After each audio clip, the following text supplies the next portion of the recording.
Good evening. Welcome to Right Talk with Mike Lee. I have been looking forward to this show for some time. I got to put the rest of my clothes on. Now I'm ready. But my guest this evening is Alison Gersch. Good evening. I met Alison. I think we met at some seminar somewhere. Yes. I saw you sitting, and then I looked up, you had disappeared. But Alison is a writer. She says content creator, and just all around smart person. So she's here to educate me and hopefully you tonight. I'm going to be educated for sure, because we're going to talk about a subject and topic that I know little to nothing about, which is feminism. I guess being one of the last great chauvinists, not a pig though. Right. I don't know much about it, so I've been looking forward to the show for that reason. Your wife is very charming. She probably wouldn't be with you. Thank you. If I had a third chair out here, she'd probably run out here and join us and try to straighten me out a little bit. I need that sometimes. But Alison, We all do. it's nice to meet you. I want you to nice tell to you meet about you, something, because I saw you at the seminar, but we never got to speak. I don't think. I think we spoke, and we got Very your briefly. name. That was it. So tell me and the audience about yourself. So I am from Chicago, Illinois, and I came down here after Enron, Arthur Andersen, and all the finance people were on the street. I met my husband in school, and we got married, and then subsequently divorced, which is how I kind of became to know everybody. And Like Rhonda, that's how I met Rhonda Finney, David O'Connor, I have to give Rhonda a plug for this show, right, because the theme this season has been the family. right. And but when you first contacted me and said you want to talk about feminism, I thought, what? I don't know anything about that. But hopefully being intellectually curious, I said, that's a good thing. I don't know anything about it. So what is feminism, by the way? Feminism it's a broad spectrum of people, I think, not really understanding where it started from. There's a lot of anger that's built up, unfortunately, behind feminism. And I was hoping through the article that it would kind of help people understand where it came from. And it's not a dirty word. A lot of people trying to turn it into a dirty word, unfortunately. And I think it's just because of lack of understanding, which has stemmed from fear. And I think some people view feminism as a power struggle, but it should be, we're all human. You know, we are all aware that we have different things under our clothes. It's no secret, and it's time to get over it. Well, you know, you mentioned something that I've just thought about continually over the time in recent times, really. Was feminism was unfortunately, I believe it's probably misunderstood and misinterpreted. Now, my first contact with it occurred when I was in law school. We had just flaming, it's like, it seemed to me like they were angry women. Most of them were Caucasian. Mm-hmm. There were two African American women in my law school, two women, Jessica and Brenda. And to me, I thought it was more to put it in my caveman terms, mm-hmm. It was a white woman's movement. Then they want to be as trifling sexually as men. That's what it seemed like to me. Mm-hmm. It's like they want to run around like men. And that is part of the spectrum. And now we have this. One of the TV shows I like to tape and watch is Paternity Court. I haven't seen it. Because what the judge does is tell them, basically, you can't run around like men and be as sexually promiscuous as men, because you can have a baby. Mm-hmm. You're different. The game, it's not the same game. Right. And the consequences are not the same. And so when I first viewed feminism, then it just seemed to be a movement based in anger, because all I saw was just a bunch of Nancy Huggins and others, Sue Gorham. They just seemed to be angry. These are law school classmates of mine who happen to be Caucasian females. They just seem like people want to be angry, want to run around like men, want to be men. You can't be a man. Men and women are different. I don't care what Obama told these fools, that you can be what you want, you can choose your gender. Can't do it. No, I agree. And I'm going to beg to differ. I think the root of feminism started way when we were children, and it's reinforced even now with the boys will be boys mentality. And girls are continually being convinced that the hair pulling and the bullying and the pushing are signs of boys liking you, and we're supposed to warm to that. So do you see we're already from birth, well, not birth, but when we're running around as toddlers, it's acceptable for men to be bullies. And it's women just have to put up with it, and this is the way it is, so just accept it. Now, we used to do that when I was in elementary school. It still happens. In first grade particularly, I specifically remember, I had some buddies, myself, Calvin Gooch, Andrew Wilkerson. I mean, I can name these guys.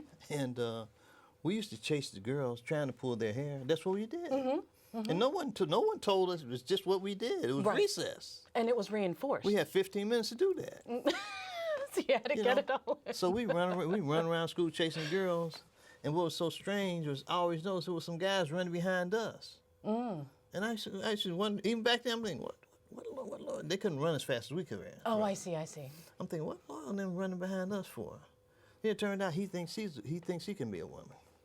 Oh. I said, so I had to rethink my elementary school runnings. Oh, he gay. He turned out that way. Maybe he was chasing us. I don't know. We were chasing girls. Maybe he was. I don't know what he was chasing. I know he couldn't catch girls because we were ahead of him. But it was crazy. But if boys were taught to behave and be more respectful, and it's not, I hate to put it, boys have to do this and girls have to do that, but if we were all taught to be more self-respecting and have our boundaries, girls wouldn't put up with that, that grade school stuff, and boys would eventually learn that's not acceptable. But because it's the parents that are, the girls will go home. I went home, why is this boy hurting me? And it was, well, because he likes you. But and it ended there. But Alison, I had this question. Let's say I was 5, 6 years old. I don't know how to tell a girl to come up and tell I like her. Why can't you just say that? That's far less energy and effort than the chasing and the hair pulling and the pushing and standing in the corner at recess. Because I guess that happens nowadays. We'd like to think. But if we were all taught, respect ourselves, respect each other. But I don't think it's that way, and I don't think it's been that way for a long time. I just don't know if I tell a 5 or 6 year old, I want you to respect the little girls and don't chase that one after and chase her hair. I'm not sure it may not be biological. That's what I would wonder about. Right, and because nobody told us chase the girls and pull their hair. But no one told you not to. No. And that's where the change needs to happen, because we can't change the past. The past is what it is. All we can do is move forward. So, and it's not about boys don't do that to girls. It's don't do that to anybody. Because bullying is on the rise. Genderless bullying, or boys bullying boys, girls bullying boys, that's been on the rise for years and decades now. And now schools are in this, it's parents against schools now. Children are getting bullied. The school's hands are tied because they need that funding. So they need all the students in the house so they can get their funding. And then, these children who are being bullied kill themselves. In some cases.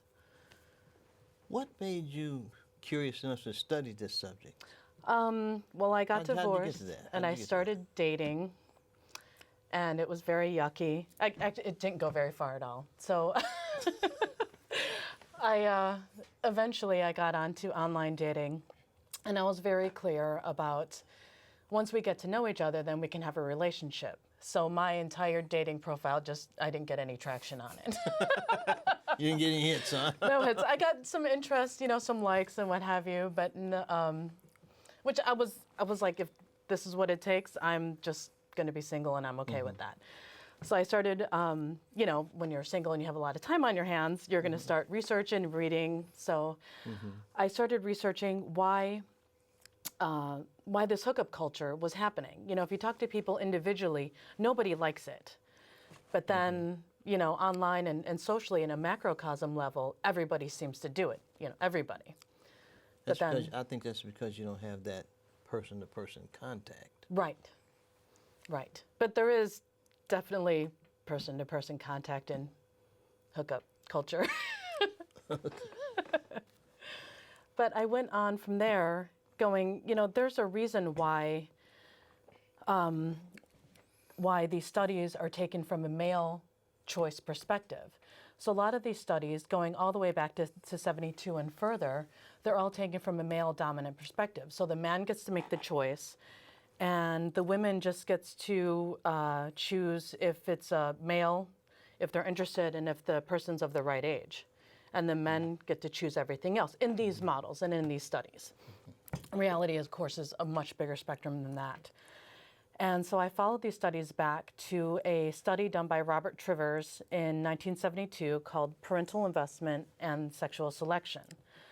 So Trivers points out that the male role is working until a retirement for the child, and the female role ends after birth and the initial raising of the child, which is outdated. It was the 70s. I never believed that. It was 72. That makes no sense to me because It doesn't, but it was. Because in a sense, when they talk about feminism, they talk about devaluing women. To me, women are more important than men. They're smarter than men, probably, as far as I see it. Because I remember when I was in lower grades in school, the girls did better than the boys. Mm-hmm. But somehow, by the time it became time to get out of high school, and in college, it turned around somewhere. Mm-hmm. And I don't think that's an accident. I think that's a matter of socialization. Yes, yes. And it is partially because of these studies. So the Trivers study is also referenced in family law and in federal funding to the states and more. So it's overlapped and gone on socially and on legally, and it's just compounded. Well, I tend to be somewhat of a political animal. At one point in this country, the largest voting bloc was white males. Mm-hmm. And so it was a white male dominant society. Mm-hmm. Mm-hmm. And so when I look at study history and read about Egypt and Rome and stuff like that, they did not write history from the standpoint of the broke or the poor people or the slaves, because they weren't slaves. Right. They wrote for themselves. Mm-hmm. And it's kind of a stretch, to me, intellectually, to expect someone to write from someone else's perspective that they really don't even know. So to me, it became important to involve women in at all echelons of society so that their views could be counted, included. Mm-hmm. Well, I think the biggest thing, if we ignore certain demographics and we just kind of leave them to their own devices and continue to kick them under the curb, these lower demographics are going to pull the country down. And that's like my biggest driving force is the U.S. is failing badly in some respects, and we need to pick it up. And it's employment, it's ignoring child abuse, it's ignoring sexual abuse on all levels, regardless of who the victim is. And if we don't protect these, the victims and the lower demographics and people without voices, what are we? What kind of country are we? That's interesting, because one of the things I have frequently said on my show, many of my guests early on may have been African Americans, mm-hmm. and most of my friends are conservative, conservative white men that really don't have horns. And what I say to my audience, because I think it's a true fact, that what is good for the black, and I should expand upon that based on what you've taught me this evening. I used to say that's what's good for the black community is good for the community as a whole, because if the weakest link is made strong, the whole chain is made stronger. Mm-hmm. Exactly. And if the weakest part is brought up, the whole boat rises. Yes. But I have to make that a little more say that idea or a thought that should be applicable to any demographic that's not properly represented, taken into account. Right, but we know ourselves and our struggles best. Right. So trying to, like you said, trying to put ourselves in other people's shoes, it's difficult. See, I think it would be kind of crazy to expect a white man to write from my perspective. That's as crazy as me trying to write from his perspective. The reality is our realities could be different, our experiences mm-hmm. could be different. And his experiences are not necessarily mine, although perhaps they should be on a certain level. Mm-hmm. But I can't expect them to be, because racism is real. So oh, yes. It's just real. It's a joke. Oh, yes. No joke. I can It's tell not. you about it.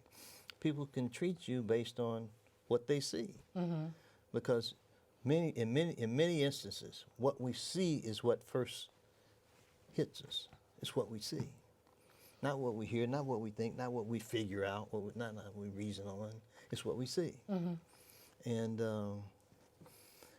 I think the socialization programming begins as soon as you're in here. And Almost literally as soon as you come out. you don't, when you going to tell the 6-month-old now, this is this, and it's not going to make any sense to them anyway. No. No, but it is that behavioral conditioning. They see this, they see that, and as they grow, it becomes more and more reinforced.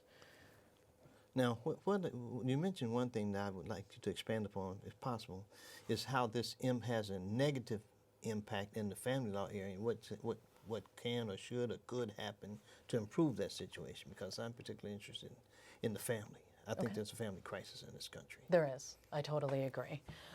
When they put males on a higher valuation than females, and then you take that into females are traditionally the stay-at-home parents. So when they become, when they're forced into the working world, be it, a month after they give birth or 20 years after they've have their first child, a lot of the family law anti-stay-at-home parents groups use child support as a weapon to terrorize that former stay-at-home parent, because now they're looking at, they definitely have to get employment somehow after not working for X amount of years. And they more than likely will have to find a new place to live because they won't be able to afford the household. And then, the other side, which is aggressive, tends to threaten them with child support. Well, when you're getting on your feet from not working for 10, 5, 20 years, it's huge. And now the economy is totally changed. AI is changing everything, and that'll be 10 years down the road where people who thought they were bulletproof aren't bulletproof anymore economically. So, but going back into the workforce under this terror, Judith Wiseman has already done a 25-year study of children during divorce and high conflict cases. So as soon as the parents start seriously fighting in a divorce type situation, the children are automatically thrown in a loyalty conflict because they want to make mom happy, they want to make dad happy, or the two parents happy. So they're automatically at odds. And children, they don't have the foresight for long-term repercussions of their actions now. They're just very in the moment, because of their age and their development.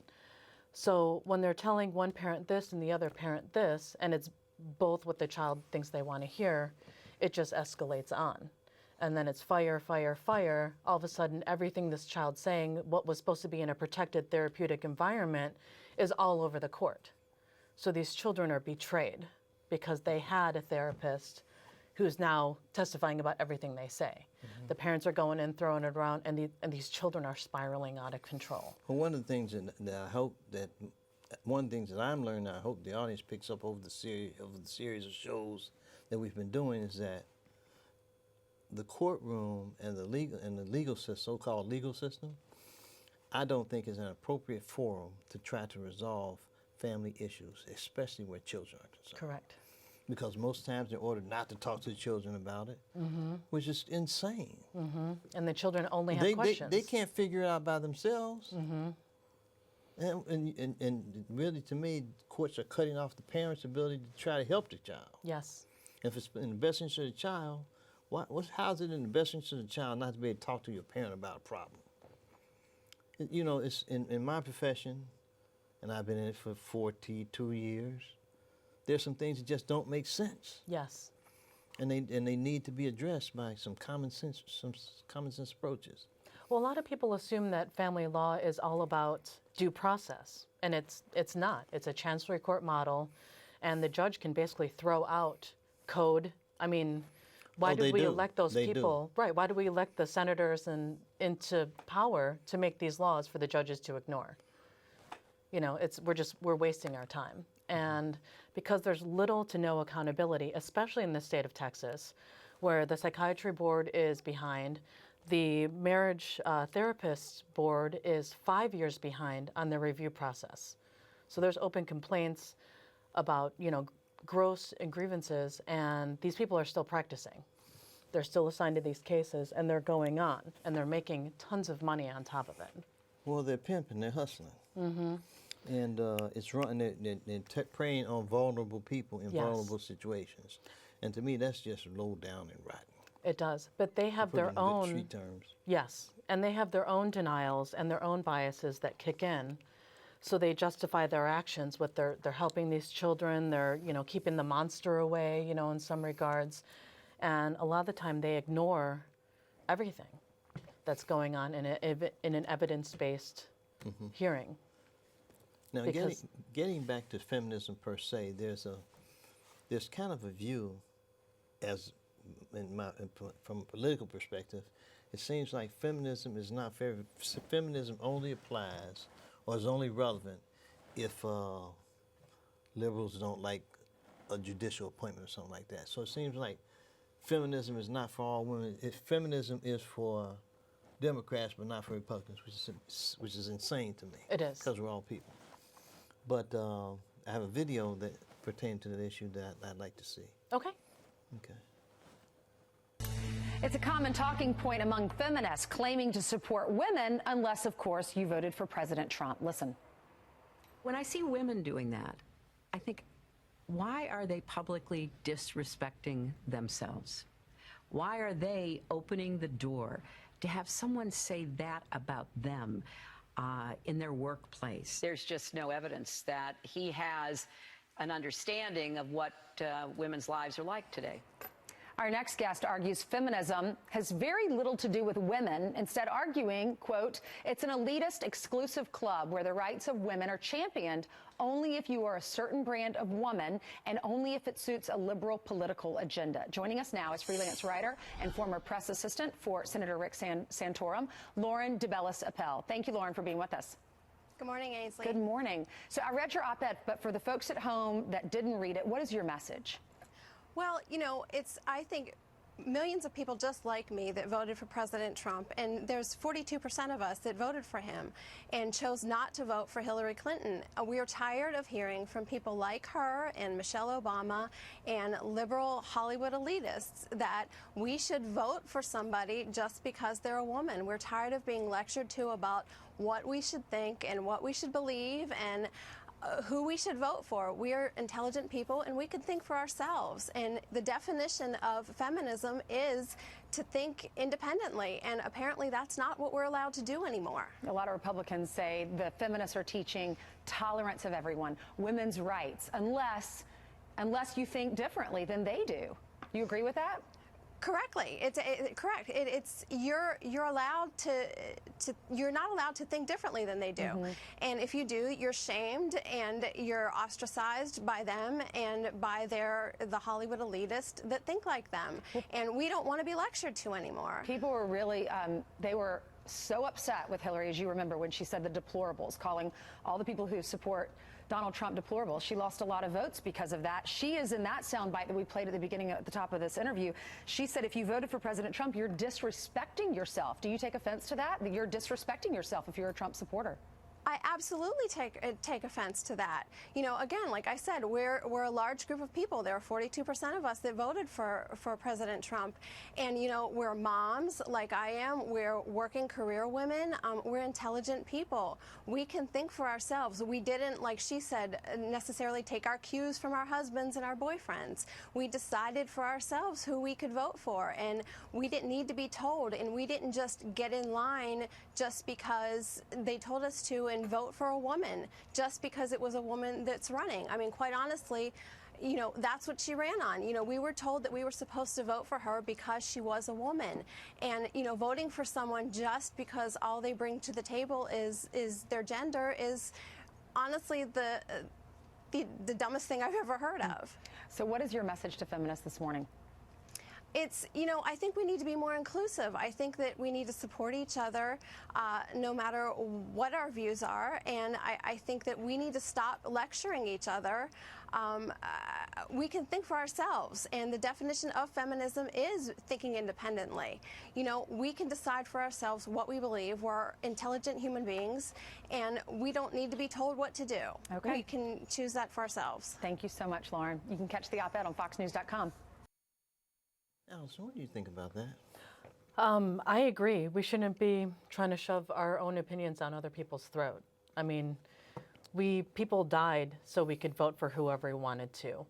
Now Hillary is a politician, and she will use whatever tools at her disposal, like most politicians do. Excuse me. So if she's going to try to, I'm a woman, you should vote for me because you're a woman too. That's really just, not only is it lame, but it's lazy.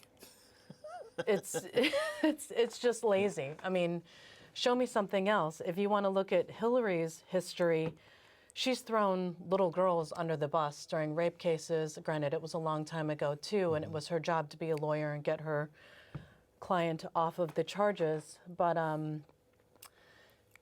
if your line is vote for me because we're the same, there's got to be more to it than that. You know, what's your real message? And Hillary shot herself in the foot by blowing off tons of states. The DNC threw Bernie Sanders under the bus. They took his money, and then they just kicked him out of the running. So, I mean, that whole thing was a mess. And for everyone to blame Trump is the problem with the DNC in the first place, because they're not looking at themselves to clean house. And if you can't keep your own house clean, you can't expect people to go, oh, that's where I want to be. So the Republicans at least have a unified voice for the most part, and the Democrats have just gone crazy with this, trying to manipulate people in a social way, and which is why, you know, they lost the presidential election, but they came back. But a lot of people were just voting for any woman that would run instead of listening to what the actual messages were. And that's probably the biggest disservice we could have done to ourselves. Well, I think when you see the feminist movement weaponized politically, is what it's really, it's a political weapon. And I observed pretty much observed with some interest the Kavanaugh hearings. Yes. Where, you know, the fool in what's the fool's name? The fool from Booker, the fool from New Jersey, who says that we believe survivors. How do you know the survivors? Right. Because none of the accused, they were just the accusers, and no one corroborated anything. Right. We believe survivors. I understand that, but how do you know they're survivors? You don't. And that's They're survivors unfortunately because they say so? right. And that's unfortunately the sad part of it. Now, what happened to them, or allegedly happened, if we want to go there, was a long time ago. I think a lot of people can't exactly remember when they were abused as, you know, teenagers or under 25, 30 years old, and they're now 50, 60. I don't think they could tell you the address. I don't think they could tell you a lot of the things that people were hinging on. But it turns into, you know, there's other things with Kavanaugh when he started, and I get it, you know, the hearings they were long, they were boring, and a lot of them were just a lot of hearsay nonsense instead of like where his record actually stood.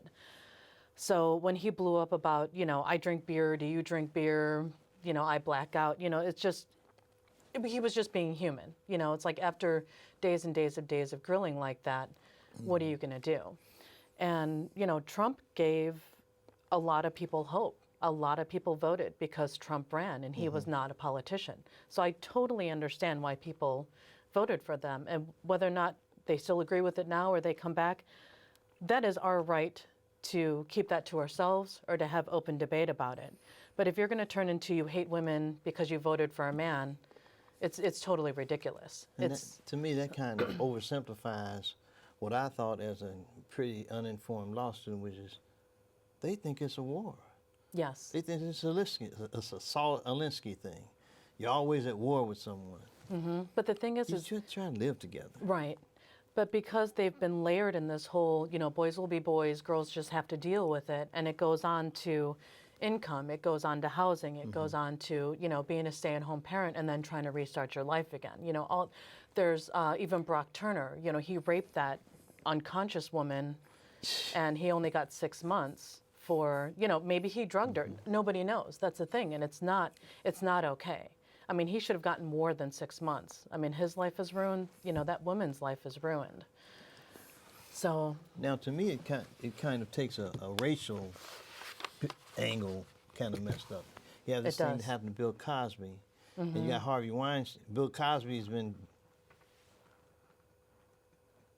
trashed. yes, Harvey Weinstein's still walking around. You don't even know what happened. right. Now, where is that? And it's the splitting and us not wanting to understand the other side. So we're all safe and comfortable in our little narratives, and once we're challenged, a lot of people just deflect, and that's the whole, you voted for Trump so that way you're not a feminist type of thing, or you're not a woman, and that's that whole knee-jerk denial. So instead of trying to like reach out and understand where these people are coming from, it's just this knee-jerk 1 or 2 lines, and they're done, and it's just shut down. And then they go off and they spread their little angry message hither and thither. But when we strive to understand, and that's the most important thing, I think people in power, regardless of what kind of power that is, if the educated were to reach out and bridge those gaps, and the elite, the 1%, managers, however it is, our world would be in a totally different place. I've always thought it was kind of a joke that people in Hollywood who do God knows whatever they want to do, however they want to do it, whenever they want to do it, wherever they want to do it, are now call themselves moral police. Oh.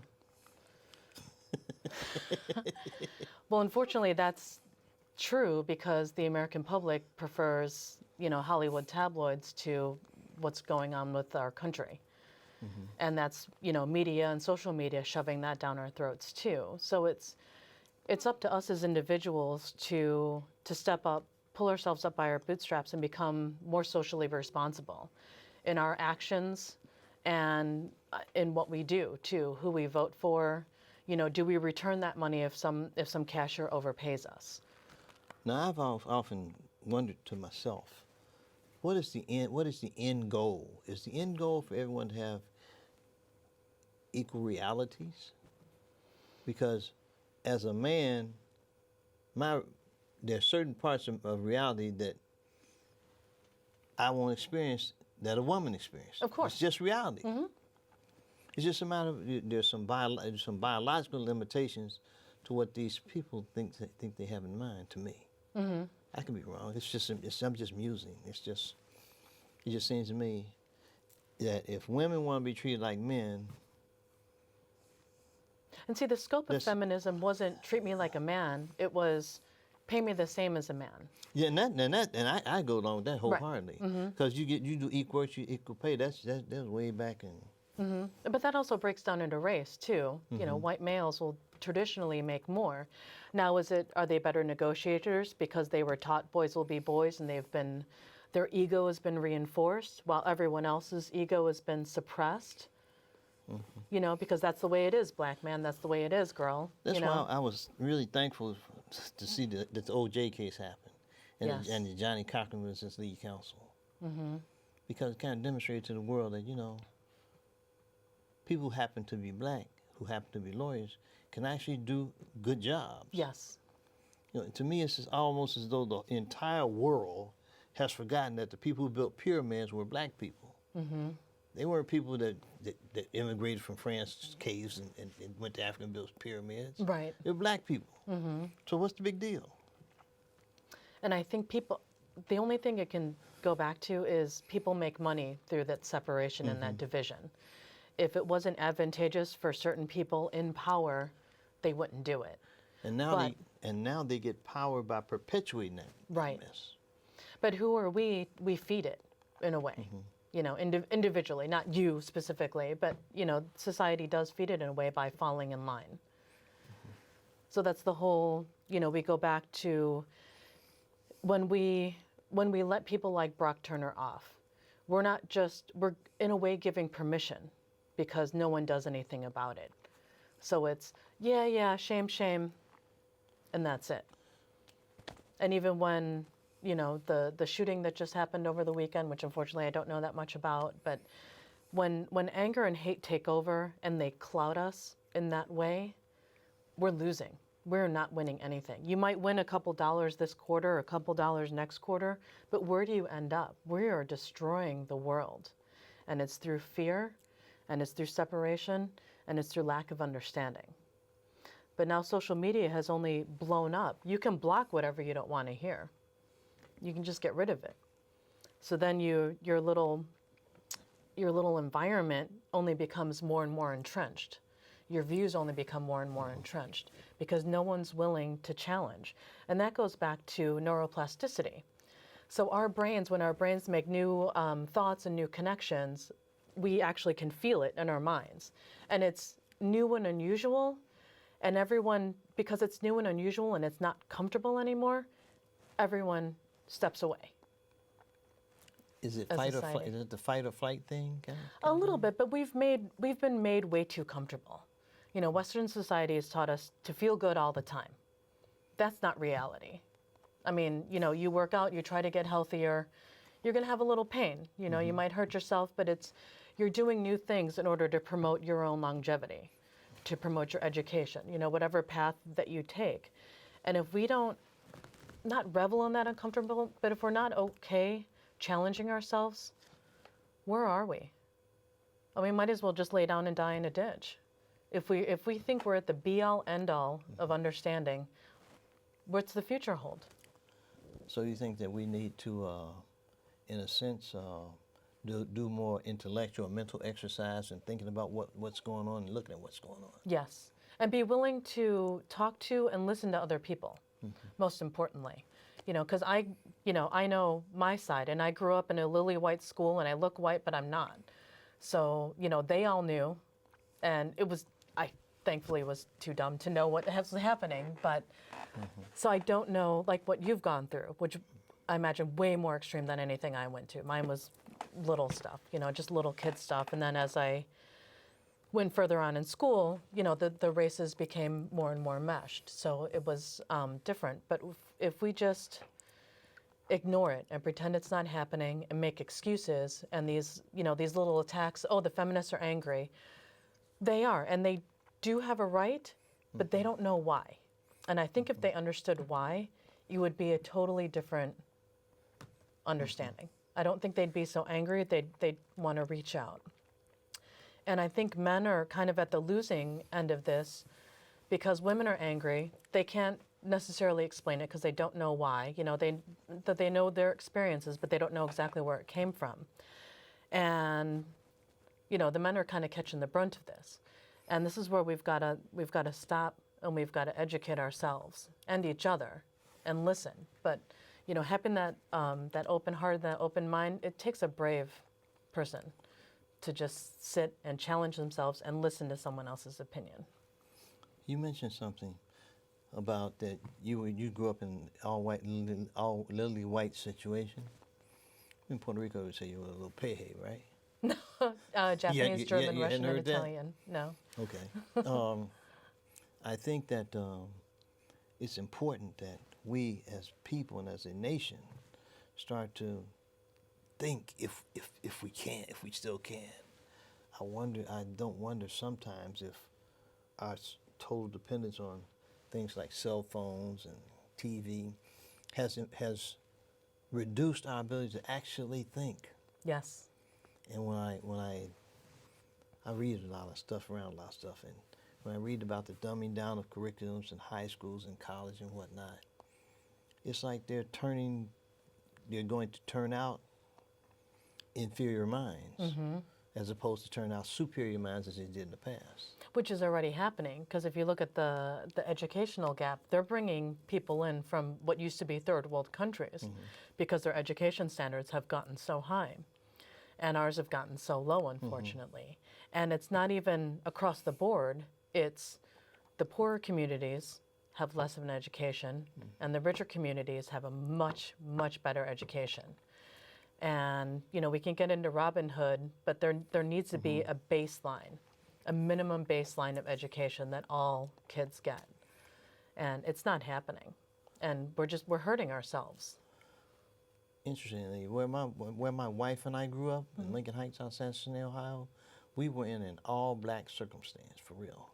If we stayed in the neighborhood and didn't, we really only saw white people on TV, or if they passed through.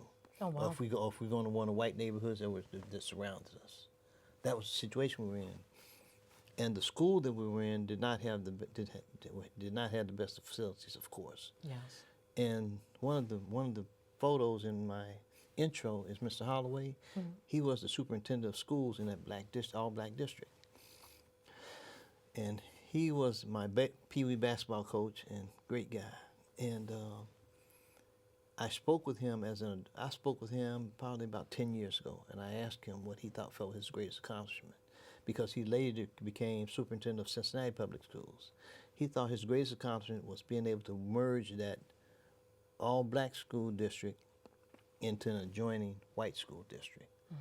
And I asked him why. I thought his greatest accomplishment was establishing a black school district. I thought. He said no, Michael, my greatest accomplishment was the merger. Right.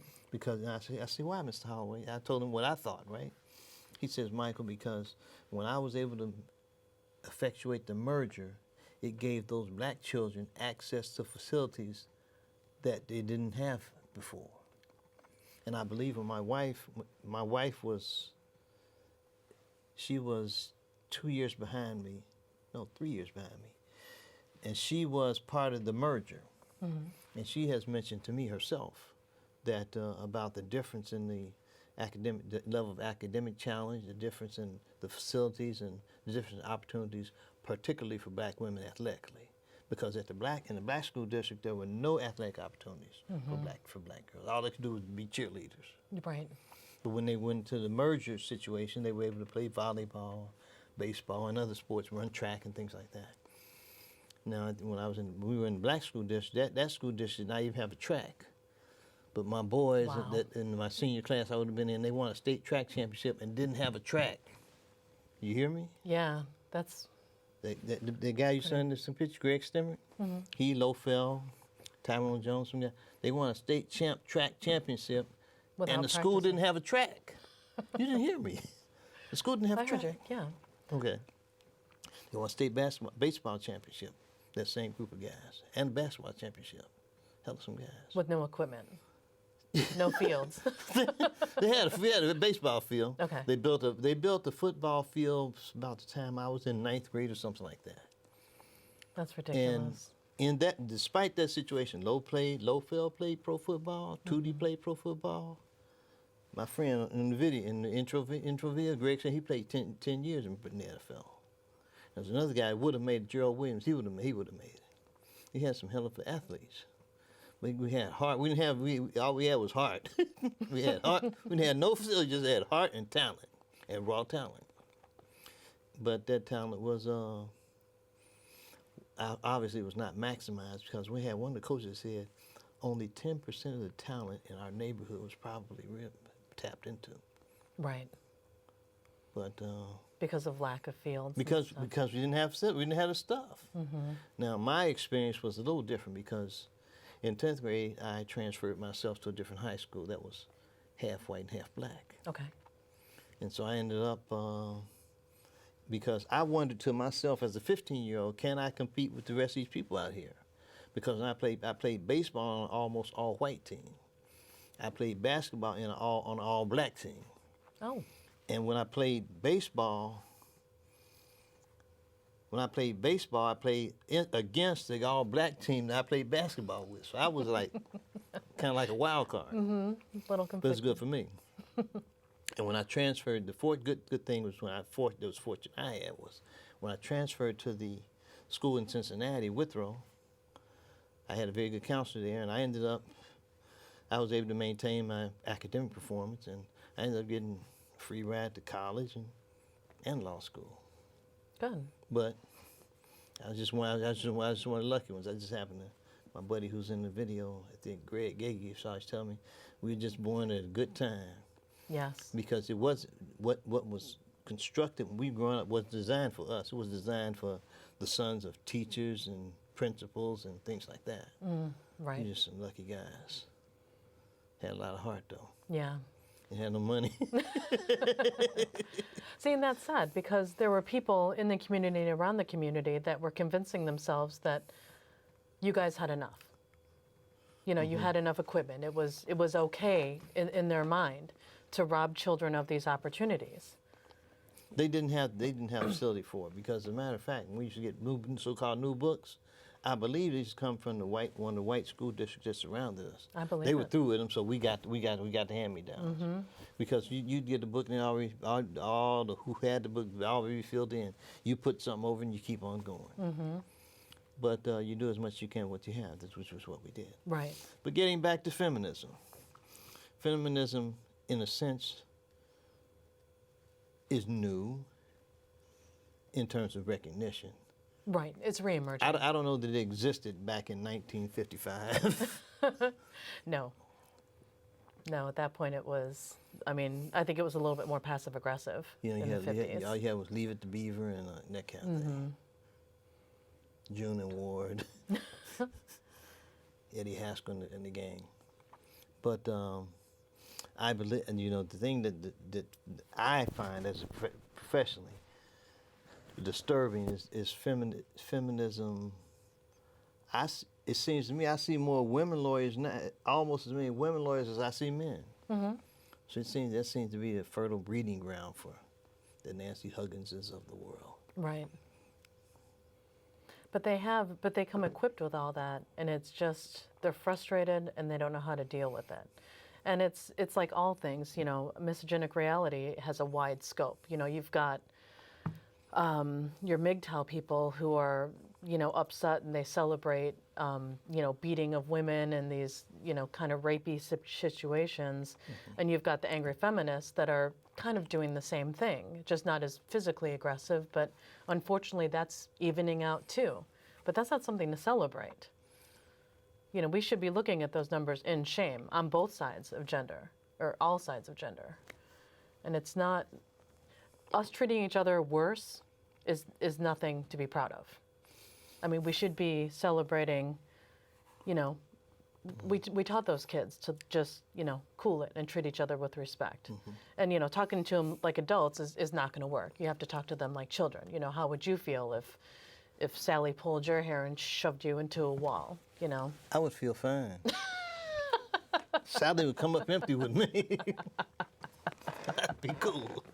But it seems to me the feminist movement or whatever, or the movement toward some central, some common human experience for people would have to be broadened to include these people who think, these men who think they can be women and women who think they can be men.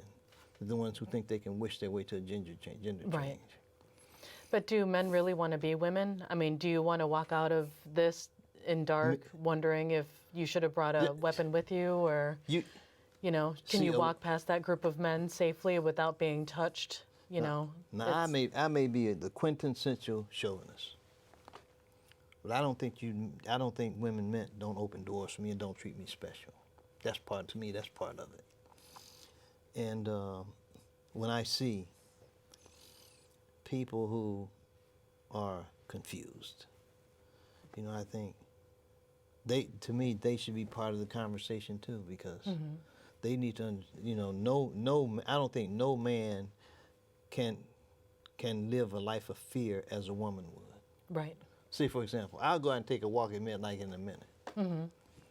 And I never thought about that. I never really thought seriously about a woman's reality until after my third wife had children. And it was only then, a few years after that, she had 2 kids. I thought about that. I actually really gave deep thought to what happens during pregnancy. I thought, wait a minute, they have a whole system set up inside them. The child living inside them uses the bathroom, eats, and all that stuff. All this going on inside you. No wonder you get sick in the morning. And tired. It makes my head spin thinking about it. Yeah. But you got to go through it. No man can go through that. Right. God didn't work it out like that. Right. But we can be more in tune to what's happening. Right. We need more education. Right. I needed more education. It took me almost four decades to realize that. But I'm glad I realized my ignorance at some Right, point. at some point. But, you know, if we were to teach this in home and in school, on both sides of the coin, it would be a different world if we were empathetic towards each other. Race, sex, whatever demographic you want to put in there, rich, poor. Wouldn't have all these territorial and group concerns. Exactly, exactly. They would be more of a human condition concern. Yeah, that's the thing to be strived for. I spent 4 years in college majoring in English to realize that the thing is really all about what is the question about the fundamental human existence. And that's the direction I believe that we're going in, slowly, slowly and hesitatingly. Yes.